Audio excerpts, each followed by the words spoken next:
इस वक्त जम्मू कश्मीर से बड़ी खबर आ रही है। शोपियां के जैनापुरा इलाके में इनकाउंटर, एक मिलिटेंट हलाक, मिलिटेंटों और सिक्योरिटी फोर्सेस के दरमियान इनकाउंटर जारी। तो बड़ी खबर इस वक्त आ रही है शोपियां से, जहां जैनापुरा इलाके में इनकाउंटर हुआ है। इनकाउंटर में एक मिलिटेंट हलाक हुआ है।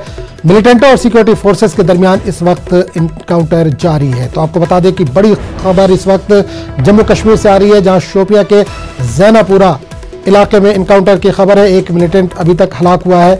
मिलिटेंट और सिक्योरिटी फोर्सेस के दरमियान इनकाउंटर जारी है। ताज़ा तस्वीरें आपके सामने हैं। ये तस्वीरें शोपियां के जैनापुरा की है, जहां पर इनकाउंटर इस वक्त जारी है। इस इनकाउंटर में एक मिलिटेंट के हलाक होने की अब तक खबर आ रही है। सिक्योरिटी फोर्सेस ने इलाके का मुहासरा कर लिया है। इस वक्त इनकाउंटर जारी है। और इस पूरे मामले पर बात करने के लिए हम सीधे रुख करेंगे अपने नुमाइंदे इरशाद के पास, जो इस वक्त फोन के जरिए हमारे साथ जुड़े हैं। इरशाद, बड़ी खबर आ रही है शोपियां के जैनापुरा से, जहां इनकाउंटर की खबर है, एक मिलिटेंट के मारे जाने की इत्तला है। क्या ताजा अपडेट है इस वक्त आपके पास?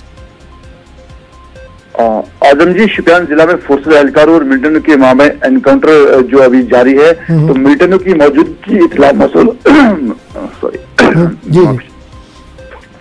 मिलिटेंटों की मौजूदगी की इत्तला मौसूल होने पर पुलिस वो फोर्सेज जो है चेरेमलक जैनापुरा इलाके का गाँव है, वहां पे तलाशी शुरू की थी। और उस दौरान जो वहां पे मिलिटेंट छुपे थे, उन्होंने जो है फोर्सेज एहलकारों पर फायरिंग की और वहां से निकलने की कोशिश की। ताहम जो पहले से ही तैनात वहां पे फोर्सेज पूरे इलाके को कॉर्डन ऑफ किया गया था, तो पहले जो है दोनों तरफ से गोलियों का तबादला जो अभी तक जारी था। फिलहाल जो हमारे पास खबर है, एक मिलिटेंट को मार गिराया गया है।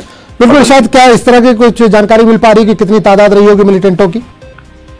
आजम जी, हमारे पास जो खबर है, अभी 2 से 3 मिलिटेंट इस गांव में छुपे हुए हैं। फिलहाल जो है जो कॉर्डन अभी जारी है, फिर जो फायरिंग है बीच बीच में हो रही है। वहां पे एक रिहायशी घर है, वहां पे बताया जा रहा है, और एक मिलिटेंट छुपा हुआ है। जैसे कि मैंने पहले बताया कि 2 से 3 मिलिटेंटों के छुपे होने की खबर बताई जा रही है। आजम जी, बिल्कुल, सिक्योरिटी एहलकारों को कुछ नुकसान की खबर है या आम लोगों के किसी के जख्मी होने की कोई इत्तला है? जैसे कॉर्डन से पहले ही ये ऐलान किया गया है, जो भी नजदीकी रिहायशी घर, जो उस घर के आसपास जितने भी लोग हैं, उनको वहां से निकाला गया है, ताकि की जो सिविल कैजुअलिटी ना हो। तो अभी जो है यही खबर है कि जो फोर्स एहलकारों की तरफ से कोई जख्मी या उसमें किसी की कोई खबर नहीं है जख्मी होने की। जी आजम जी, चलिए, बिल्कुल इरशाद हमारे साथ बने रहिए। एक और खबर शोपियां से ही हमारे पास आ रही है, जम्मू कश्मीर से बड़ी खबर है।